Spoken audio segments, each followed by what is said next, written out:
56장 주 예수 이름 높여 소리 높여 주께 영광 돌립니다.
사도신경으로 신앙 고백합니다. 전능하사 천지를 만드신 하나님 아버지를 내가 믿사오며 그 위아들 우리 주 예수 그리스도를 믿사오니 이는 성령으로 임대하사 금종료 마리아에게 나시고 본디오 빌라도에게 고난을 받으사 십자가에 못 박혀 죽으시고 장사한 지 사흘 만에 죽은 자 가운데서 다시 살아나시며 하늘에 오르사 전능하신 하나님 우편에 앉아 계시다가 저리로서 산자와 죽은 자를 심판하러 오시리라. 성령을 믿사오며 거룩한 공예와 성도가 교통하는 것과 죄를 사하여 주시는 것과 몸이 다시 사는 것과 영원히 사는 것을 믿사옵나이다.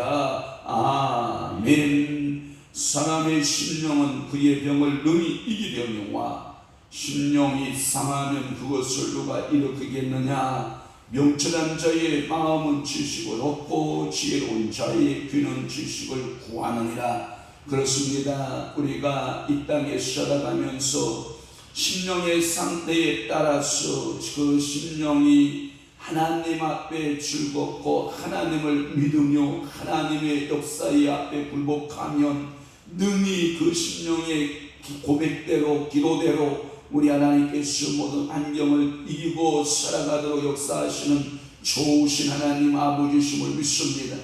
그러기에 오늘도 나의 심령을 오늘 주님 앞에 드립니다. 나의 마음을 주 앞에 드립니다. 사람의 심령이 상하면 무엇으로 그것을 누가 일으키겠느냐라고 말씀하사오니 성령 하나님 오셔서 우리의 마음에 낙담된 마음이 있거든 주님이 일으켜 세우시고 좌절된 마음이 있으면 주님께서 다시금 일으켜 세우시고 우리에게 혈기나 분노의 마음이 있으면 주님께서 다스리시고 통치하셔서 오늘도 성령의 지배하에 오늘도 우리의 마음의 가슴을 하나님 앞에 가다듬고 믿음으로 살아가는 아름다운 성도들, 축복의 성도들이 다되도록 우리 하나님께서 은혜 베풀어 주옵소서.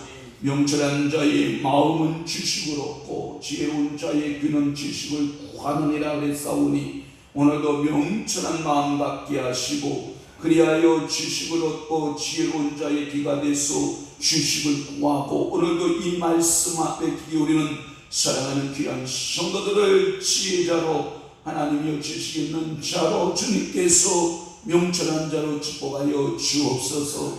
오늘도 기도하기 원하여 현장으로 나온 사랑하는 귀한 성도들을 주님이 복되게 하여 주옵시고 방송으로 듣고 있는 모든 성도들을 주께서 주의 보호하심으로 사랑하심으로 인도하심으로 지켜 주옵소서. 어려움을 당하고 환난을 당하는 심령이나이다. 주님께서 위로하여 주시고 세임 주옵소서. 믿음 역사 있게 하여 주옵소서. 예수 그리스도의 이름으로 축복하며 기도하옵나이다. 아멘.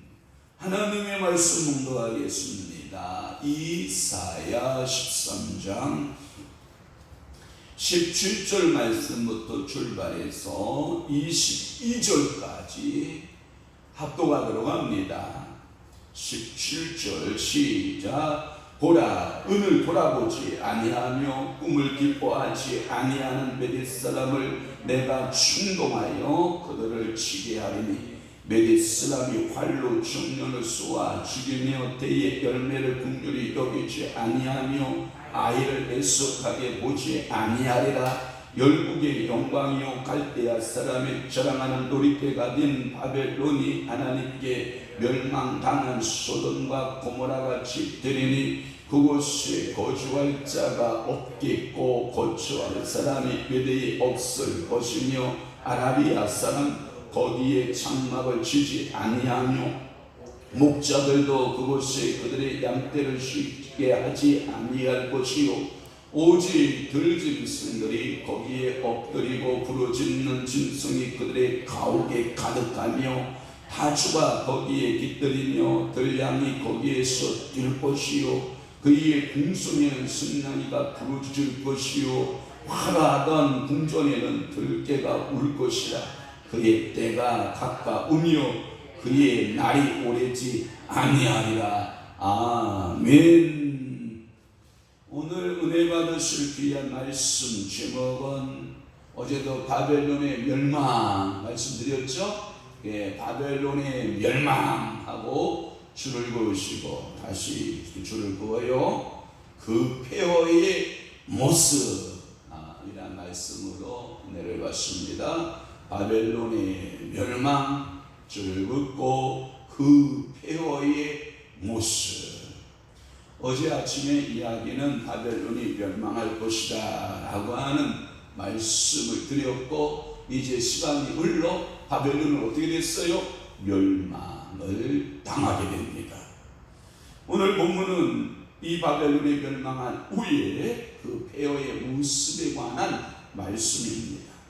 이 바벨론을 정복했던 사람들은 어떤 사람들이냐면 여러분 형광펜 잡으시고 17절 보면 메디 사람 줄 보세요. 메디 사람 나오죠? 17절에 보면 메디 사람을 이렇게 내가 충동하여 그들을 치게 하리니 할 때 메디 사람들이 그 바벨론을 침공하게 됩니다.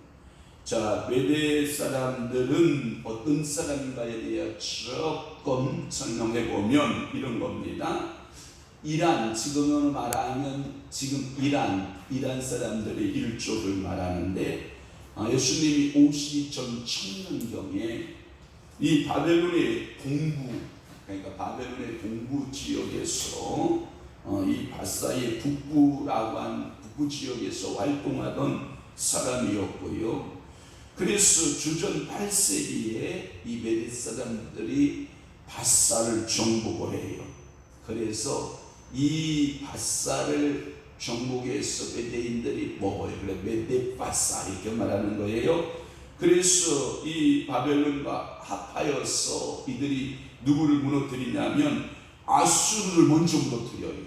그러니까 우리나라가 삼국 통일을 이룰 때 당나라의 힘을 빌려서 신라가 백제를 무너뜨리고 고구려를 무너뜨리는 것과 같이 이란 동부지역에서 이베리 사람들이 조그맣게 시작이 되는데 이 규합의 세력의 파워가 계속해서 커지기 시작을 하는 거예요. 그래서 처음에는 이 바벨론과 합해서 아수르를 멸망시켰던 때가 주전 612년이에요. 그 후에 이란 고원의 북부지대를 점령을 하게 되고 서쪽으로 지중해에 이르는 이 메데라고 하는 이 지역까지 몽땅 정복을 하게 돼요. 그래서 그 사람들의 독특한 이름인 메데 사람, 이렇게 메데가 거기서 나타나게 되는 거예요. 그러나 이 바사하고 동맹을 맺었던, 바사를 이렇게 정복했던 이 메데에서 바사가 동맹에서 깨고 독립을 하는 일이 주전 558년에 일어나요. 그러자 메데인들이 너희들이 독립을 했단 말이지. 그러고 주전 550년에 오히려 바사를 메데가 어떠가요? 바사가 메데를 정복하고 그리고 바벨론을 멸망시킬 것을, 그래서 주전 538년에 메데 바사의 연합군이었으나 그 지휘자는 누가 하냐면 이 고레스 왕이. 그래서 이 고레스 왕이 이 통폐합을 하면서 그 나라를 가리켜서 소위 말해서 메데 바사 이런 말을 쓰기도 해요. 그러니까 이 고레스가 이 탁월한 지휘권을 가지고 조그만 부족국가에서부터 이렇게 옆에 있는 바사의 제국 또는 아수르 제국, 더 나아가서는 바벨론 제국을 다 통합 타이틀을 매치를 해서 그 권력을 힘을 잡게 되는데 그 지휘권자가 누구다? 고레스다라고 하는 거예요. 그런데 이 고레스는 욕심이 없는 사람이에요. 어떤 면에서 욕심이 없냐? 그렇게 화려한 그 신전마다요. 그 다음에 신전이죠. 신전마다 궁궐의 기증품들을 이들은 관심이 없어요. 다시 말해서 금과 은에 관심이 없어요. 오늘 그 말씀이에요. 17절 말씀에 보라. 이들은 뭐에 관심이 없다? 은에 관심이 없다. 또 하나 이들이 관심 갖지 않는 게 뭐예요? 금에 관심이 없어요. 여러분 오빌의 금 나오죠? 그 앞에 나오면 12절에 보면 내가 사람을 순금보다 일수하게 하며 인생을 오빌의 금보다 위대하게 하리로다. 그 말은 뭐냐면 오빌의 금이 위수성 때문에 귀하거든요. 그 다음에 순금도 일수성 때문에 귀하거든요. 그런데 하나님께서 이 바벨론을 멸망시킬 때에는 메데인들을 통해서 쓸어갈 텐데 오히려 그 바벨론 땅에 사람들이 다 쓸어감으로, 여러분 금이 있잖아요. 금이 귀하잖아요. 오빌의 순금이 그 귀하거든요. 그러니까 금만큼도 안 남기고 싹 쓸 것이다 라고 하는 그거에 대한 말씀이에요. 희소성에 관한 말. 그러니까 이들은 뭐냐면 오빌의 금이나 순금에 관심을 가질 만도 하잖아요. 정복을 하면, 한 예를 들면 이런 거잖아요.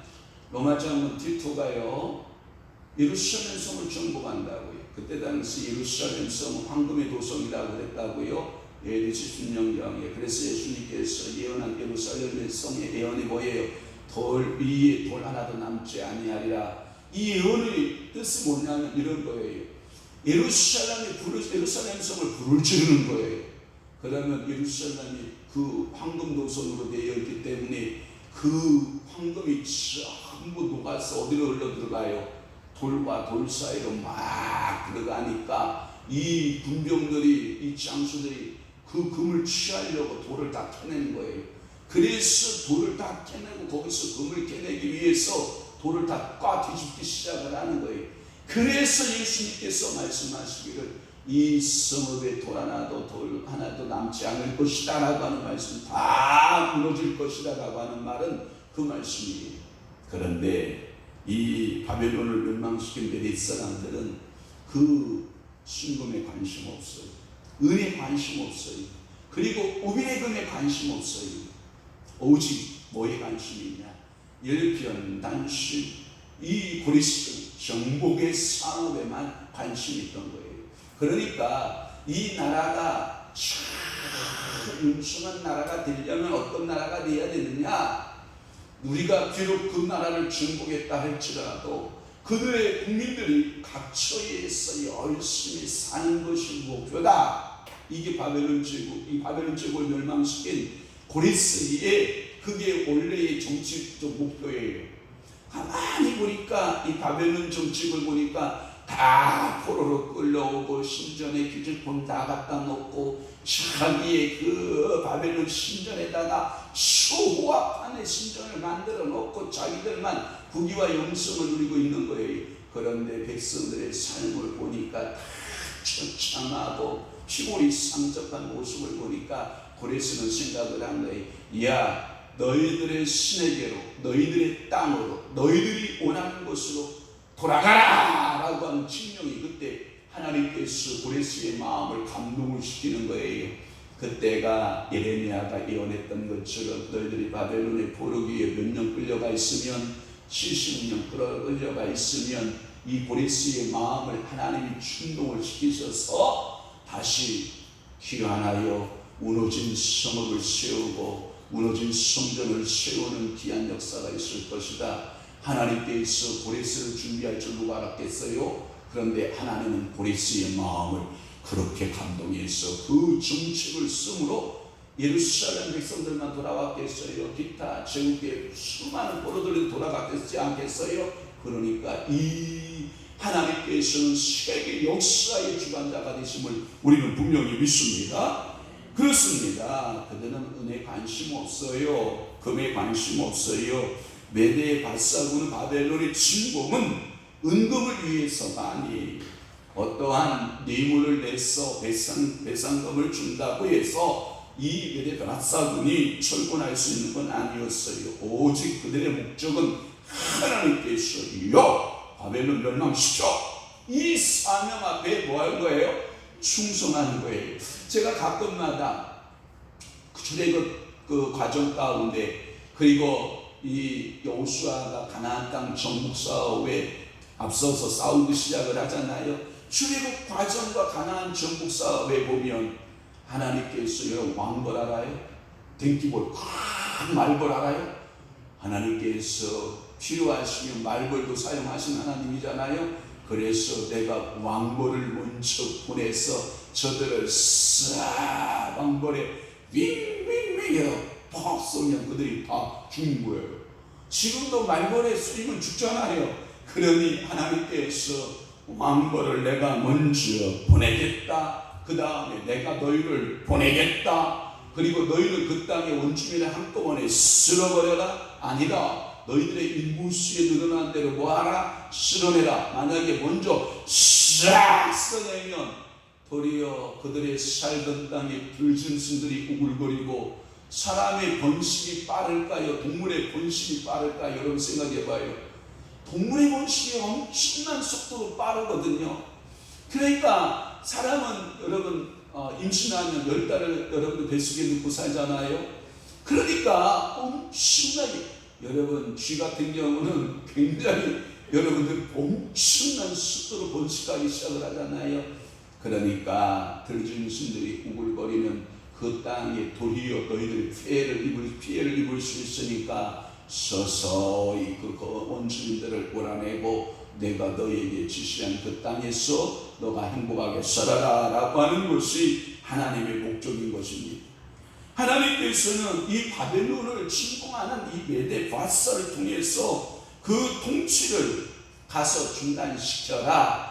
이 바벨론을 중단시키지 아니하면 내 뜻에 대하여 너희가 불순종한 것이다. 너희들은 은과 금에 관심 갖지 말아라. 그래서 제가 참고서를 찾아봤잖아요. 바벨론 땅의 최대의 보화라고 하는 곳이 있대요. 그러니까 바벨론에서 그렇게 화려한 곳이 어디냐라고 하는 것인데 베르스라고 하는 그 신전이래요. 그러니까 바벨론 사람들이 섬기는 베르스 신전이 있었는데 어마어마하게 화려하게 지어놓은 신전이라고 그래요.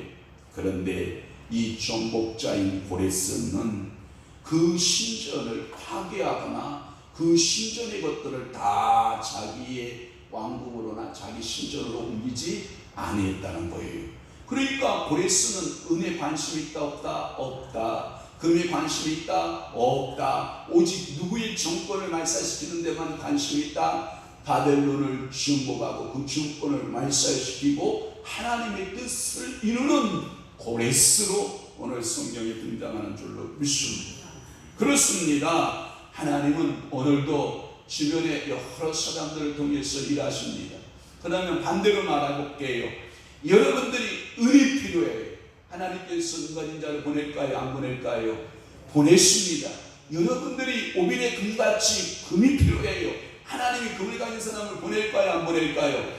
보내십니다. 그러면 오늘도 하나님께서 여러분들의 삶의 모든 경제적인 여건과 환경적인 여건을 하나님이 아세요? 모르세요? 아십니다. 그러니까 모든 경제력을 내가 주인 돼서 내 인생의 경영을 내가 해야 되겠어요? 여호와께 맡겨야 되겠어요?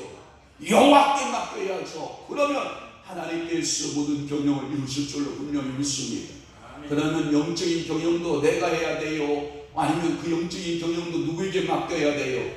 주님께 맡겨야죠. 제가 얼마나 하나님 앞에 목회 잘하는 목사가 되면 좋겠습니다 하고 저에게 성도를 얼마를 주십시오. 하나님 저에게 1년에 재정을 얼마를 주시고 한 달에 재정을 얼마를 주십시오. 제가 몰랐을 때는 얼마나 기도를 많이 그렇게 했는지 몰라요. 그런데 요즘에 무릎 꿇을 때마다 성령께서 저에게 주시는 메시지는 딱 하나. 박목사, 어떤 사람을 누구를 목회한다고 생각하는 그 자체를 버려라. 그럼 어떡하라고요? 당신이나 잘하세요. 당신 열심히 성경 보시고 당신 열심히 기도하시고 하나님 앞에 당신이 먼저 잘 쓰임 받으면 이 모든 건 내가 더하여 주시리라. 그래서 제가 요즘 듣는 메시지가 뭐냐면 약간 성령께서 조수하는 토로 이런 말씀을 하세요. 당신 잘하세요. 박목사님 당신이나 열심히 하세요. 열심히 성경 보시고 당신이나 똑바로 하세요. 이런 메시지를 자꾸 주면 아버지 주여, 아직도 내가 못된 모습이 많고 못된 모습이 이렇게 많아서 하나님 그렇습니다. 주여 알겠습니다. 저는 잘하겠습니다. 아버지 하고 무릎을 꿇을 때가 한두 번이 아니에요. 또 하나 이 메데스 사람들의 특징이 뭐냐면 줄을 그어봐요. 이 18절 말씀에 보면 화를 기가 막히게 쏘는 사람들. 그러니까 이 메데스 사람들은 적군전을 피겠어요? 멀리 적을 떨어뜨려놓고 싸우겠어요? 멀리 떨어져 싸우는 거예요. 그리고 뭐같이 맞추냐면 화를 정확하게 정주 주면서 따콩 맞춰가는 거예요. 미치는 거예요. 그러니까 이게 육박전으로 싸우는 게 아니라 멀리 활의 사정권 안에 들어오기만 하면 뭐예요? 활을 땡겨서 따콩 맞춰나가는 거예요. 제가 이 활 쏘는 이야기 하다가 설교 준비하다가 제가 생각난 사람이 있어요. 이야, 활을 잘 쏘도 하나의 나라를 일으켰던 누구예요? 이성기 알아요?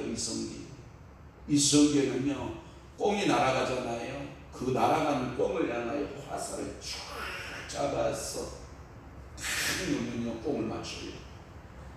그래서 이성기는 명장이었던 거예요. 자기의 활 사정권 안에 어떤 장수 어떤 군사들이 쓰든지 간에 백발백중 화살을 쫙 뽑아서 쫙 땡겨서 그대로 놓으면 그냥 적중하여 적군들이 쓰러지니까 이성계가 나타나면 뭐예요? 오줌을 질질 지리는 거예요. 왜? 화살이 어디서 날라올지 모르는 거예요. 지금으로 말하는 총알에 총 따쿵 맞춰가니까 이게요 메데스 사람들은 이길 방법이 없는 거예요. 그래서 메대 사람들의 특징이 뭐냐? 활로 청년을 쏘아 죽인다. 활을 잘 쏘는 사람들 이렇게 되어 있어. 고대 메대인들 즉 이 바사임, 엘람임 그리고 이것을 가리켜서 소위 파르단이라는 말을 쓰더라고요. 파르단이라고 하는 이 인사람들은 모두 활 쏘는 데 능했던 사람들이다. 뭐에 능하다? 활 쏘기에 능하다라고 하는 거예요. 누가 그러더라고요. 전쟁에 나가서요. 전쟁에 나가서 접근전 할 때, 정복할 때 군사들이 총을 들고 있잖아요. 접근전에서 나가서 싸우기 시작하잖아요. 냉정한 이성을 가지고 정주준하고 딱 총구를 땡기는 사람이 몇 퍼센트나 될 것 같아요. 저도 들었는데 3%가 안 된대요. 그냥 가지고 앞으로 땡기고 가는 거예요. 그건 총알이 어디로 가는지 모르고 다행히도 총구가 자기 동료의 뒤로 향하지만 않아도 다행이 돼. 그냥 땡기고 가는 거예요. 앞으로 향하여. 그런데 10% 병사 중에 냉정한 머리를 가지고 흥분하지 않고 그 총알이 밑발 쳐도 정확하게 정주준하고 딱딱딱 적군을 향하여 보면서 정주준하고 쏠 수 있는 10%의 군사만 있으면 어떤 전쟁에서도 다 승리한다라는 것을 제가 책에서 봤어요. 그러니까 전쟁에 나가면 이 모든 사람들이 흥분하는 거예요. 그러니까 적을 보고 적을 정주준해서 딱딱 때려잡아야 되는데 그냥 남살하는 거예요. 그래서 우연히 맞으면 죽는 거고 안 맞으면 적군이 무서워서 숨어있다가 잡히고 그러는 거예요. 그러니까 이 활을 잘 쏘는 메대인들은 어느 부대가 어느 군사가 그 군대를 막을 수가 없는 거예요. 왜? 보는 대로 정주준에서 활을 쏴서 적군들을 두드려 쳐보니까 그렇죠. 그래서 이 메대 바사인들에게는 세 가지 특징이 있대요. 몇 가지 특징이요? 세 가지 특징이 있는데 그것을 그들은 다 배웠다라고 하는 거예요. 첫째, 말 타는 데 능했대요. 여러분 생각해 보세요. 말 타고 싸우는 자하고 여러분 그냥 여러분들 서서 싸우면 누가 이기겠어요? 말 타고 싸워. 이게 말이야. 두두두두두두 하면요. 뭐 이거 바둑짓이 아닙니까? 그래 첫째 말을 잘 탔다고 그래요. 두 번째는 활을 잘 쐈다고 그래요. 세 번째는 뭐냐? 말을 잘했대요. 바른 말을 잘했대요. 그러니까 똑부러진 말을 잘하는 거예요. 그러니까 사람들이 뭐예요? 바른 말 쓸 줄 알고 말도 잘 타고 활도 잘 쓰고 그러니까 화죽지세로 세계를 정복해. 근데 이게 징기스칸 여러분 아시죠? 징기스칸만큼 세계의 대제국을 이루었던 그 제국이 있어요? 없어요? 없어요. 근데 이 징기스칸이 뭘로 태어나요?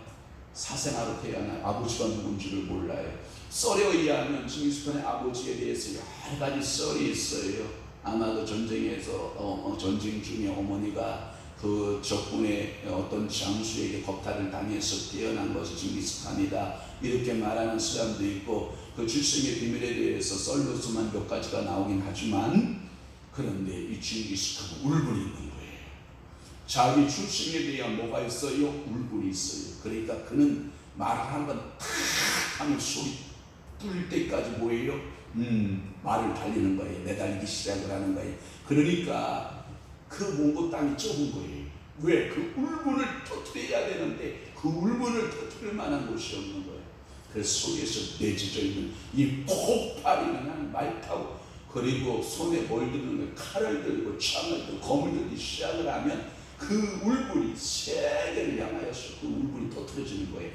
그러니까 말 타시오, 싸움에 능하시오. 그러니까 이 징기스칸은 사람을 모으는 거예요. 그런 사람들을 모으기 시작을 하는 거예요. 그러니까 이 말로 기마전을 피하고 걸어서 이동하는 적군들 찜이야 뭐 단숨에 가서 목을 칼로 하면 치기 시작하면 두두두두두두 목 따기 시작을 하면 폭풍 낙엽까지 떨어져 나가는 거예요. 그러니까 징기스칸은 세계를 섞어나는 거예요. 세계를. 아마도 세계 인류 역사상 징식할 만한 그 대제국을 이룬 사람이 누가 있어요? 그 울분 때문에, 그 속에 내재되어 있던 그 분노가 폭발함으로 세계를 정복한 사육자가 되는 거거든요. 사랑하는 성도 여러분, 이 메데 바사 사람들은 말 잘 타지요, 활 잘 써죠, 말도 바른 말 잘하죠. 그러니까 그들이 막 나가서 그 정복을 시작을 한 거예요. 그러면서 19절 말씀에 뭐라고 말씀하냐면 열국의 영광이요 라고 하는 말씀을 썼어요. 이 느부갓네살 시대 때 바벨론은 최고의 전성기를 이루어요. 느부갓네살 왕 때 그 전성기에 바벨론은 모든 나라들 중에서도 뛰어난 영광을 얻었어요. 그렇던 영광의 나라 갈대아 사람의 자랑하는 놀이개가 된 바벨론이 하나님께 멸망당한 소돔과 고모라와 같이 됐다. 그러니까 다 심판하여 멸망을 당하고 말았다. 이 갈대아라고 하는 말은 아수르 사람들을 말해요. 아수르 사람들 모두 다, 바벨론 사람 모두 다 누구 앞에? 고레스 앞에 전부 다 무릎을 꿇게 되었다. 그 영광은 있다 없다? 간 곳도 없다. 그러면서 20절 말씀에 그 폐허의 모습을 말하는 거예요. 그 성읍, 그렇게 아름다운 성읍에 거주한 사람이 있다 없다? 없다. 그래서 거기에 보면 다 없고 그리고 뭐만 가득하냐? 들짐승 떼가 우글거리는 장소로 변하는 거예요. 여러분, 교회가요, 제가 영적으로 풀게요. 교회는요, 짐승떼들이 와야 돼요. 아멘 안 하시네. 그냥 아멘 해봐요. 교회는 짐승떼들이 우글거려야 돼요. 와야 돼요. 그리고 이 짐승떼들이 와서 예수 그리스도의 살과 예수 그리스도의 피를 먹고 마심으로 뭐가 돼야 돼요? 사람이 돼야 돼요. 그러니까 그건 뭐냐면 육적인 그리스도인이 버글버글거리는 교회여야 돼요. 그런데 희한해요. 주의 종의 설교의 메시지 속에 예수의 피가 있고 주의 종의 말씀 속에 예수 때의 살이 들어있어요. 그런데 그 설교를 먹고 그들이 신생, 거듭남, 중생하기 시작하는 거예요. 새롭게 거듭나게. 그래서 교회는 짐승이 와서 뭐 돼서 나가는 거예요? 사람 돼서 나가는 거예요. 그러니까 짐승 같은 사람 우리 교회 당신 필요 없어 하면 돼요, 안 돼요? 안 돼요. 그 중에 대표적 짐승이 누구다라고 생각하면 돼요? 나다. 그렇게 생각하면 돼요. 아이고, 나는 이미 사람인데 저것이 짐승이라서. 아니에요. 당신도 아직 짐승 중이에요. 짐승과 같은 기질들이 가득해요. 그래서 제가 설교 준비하다 그랬어요. 하나님, 일감은 정말 많지만 짐승을 데려다 사람을 만들려니 얼마나 그것이 힘들겠어요. 그러나 목사가 만드는 거 아니잖아요. 목사를 통로로 스피커로 해서 누가 만들어가요? 성령께서 만들어 가잖아요. 그러니까 여러분 같이 살고 있는 사람이 짐승이요 사람이요? 사람이라고 생각하시면 데려오지 마시고, 내가 같이 사는 사람이 짐승이구나 하는 사람은 어떻게 해야 돼요? 모시고 와야 돼요. 짐승 모시고 오셔야 돼요. 소도 오십시오, 들깨도 오십시오, 타조도 오십시오, 승냥이도 오십시오, 들량도 오십시오. 각기 그 짐승들을 모셔다가 앉혀놓으면 성령께서 적당하게 주물러서 뭐 만들어 놓으시는 거예요? 사람 만들어 놓으시는 거예요. 그런데 이 메대 사람들이 이제 바벨론 제국을 들어가서 그 살육이 시작되고 도륙이 시작되니까 사람들이 간 곳이 없어요. 그게 뭐예요? 심은 대로 거두는 거예요. 왜 바벨론 제국이 가서 사람들을 이렇게 도륙하고 유다 땅, 그렇게 하나님의 관심이 있었던 유다 땅 바벨론이 싹 쓸어서 얼마나 사람을 회개하게 만들었냐면 이렇게 말했잖아요. 남은 자 알아요? 싹 쓸어가고 못난 자 남은 자. 밤나무 성수리 나무가 싹 배임을 당했는데 뭐만 남아요? 굴뚝이만 남아요. 그러니까 사람은 심은 대로 거두는 거예요. 그냥 오늘도 기도할 때 뭘 심어요? 의를 심고, 여러분들은 뭘 거둬야 돼요? 의의 열매를 거두시고, 내가 누구를 분노하여 심어서 분노의 열매 거두면 안 돼요. 오늘도 여러분들이 좀 마음 아프게 하는 친구나 어떤 사람이 있거든 축복하세요. 축복하면 여러분들이 무엇을 심었기 때문에 축복을 심었기 때문에 나도 뭘 거두지만 축복을 심지만 두고 보자 이래 뻐덕뻐덕 바라봤자 내 이빨만 상하고 임플란트 가면 더 나가요. 그러니까 축복하세요. 도리어 축복하세요. 하나님 축복합니다. 내 억울함을 알지만 축복합니다. 하나님 축복해서 하나 축복합니다. 하나님 그 마음을 바꿔주세요. 그 마음을 돌이켜주세요. 그 마음을 하나님 바꿔주세요. 왜? 어차피 그놈들은 다 짐승이니까 거기서 내가 뭘 더 기대하겠어. 기대하는 내 자신이 잘못된 거지. 그래도요 하나님께서 말씀하시는 거예요. 그 화려했던 바벨론 제국에 그 수도에 꺼내 살았던 그 수도에 전부 다 짐승떼가 우글거리는 그러한 곳이 될 것이다 라고 말씀하고 있어요. 그래서 20절 말씀에도 보면은 그곳에 처할 자가 없겠고 이 예언은 문자적으로 성취됐는데 여러 시대 때에 이루어지고요. 고레스 왕 이후에 이제 그리스에 누가 나오냐면 알렉산더 대왕이 나오거든요. 이 알렉산더 대왕이 이게 누구냐면 이제 페르시아 제국이 이루어져요. 알렉산더 대왕이 이제 페르시아 제국을 이룰 때 이 바벨론의 그리고 바서의 제국의 모든 큰 도시가 또 완전히 짐승떼가 우거리는 폐허가 돼요. 그러니까 부흥기를 이루면 하나님께서 심판하는 기가 임하고 또 다른 지역에 부흥기가 임하면 또 하나님의 심판이 임하고 그러니까 우리는 하나님 앞에서 뭐 해야 돼요? 늘 겸손하고 오늘 이따 이제 14절에서 나오겠지만 이 바벨론이 얼마나 교만했냐면 마귀의 대장의 모습으로 나타나거든요. 그렇지만 수월에 내려가는 그 제국의 영광이 수월에 빠지는 그런 것을 봐요. 오늘 여러분 건강 있다고 있는 거 아니에요. 돈 있다고 있는 거 아니에요. 내가 출세했다고 출세한 게 아니에요. 이 모든 것은 누구의 손 위에 있더라? 여호와의 손 위에 있더라. 그러니까 모든 오늘 이번 정부가 문재인 정부가 정권 잡았다고 해서 다음에 정권 잡으라는 법 없고 또 다른 정권이 잡았다고 해서 그 정권이 영원하리라고 말 없어요. 그렇죠? 항상 하나님 앞에서 겸손하고 겸허한 자세로 주님 내가 살든지 죽든지 주님 뜻대로 살다가 가겠습니다 하는 자세. 그러니까 오늘도 세상 사람 눈치 보면 된다 안 된다 안 된다. 누구 눈치 보고 살자? 여호와 하나님 눈치 보고 살자. 한 나라의 국이 영화가 누구의 손 안에 있듯이 하나님 여호와의 만군의 여호와의 손 안에 있듯이 내 국이 영화도 누구에 달려 있다? 하나님께 달려 있다. 그래서 우리는 하나님을 늘 바라보고 믿음으로 승리하는 오늘 귀한 날 되시기를 주님의 이름으로 축복합니다.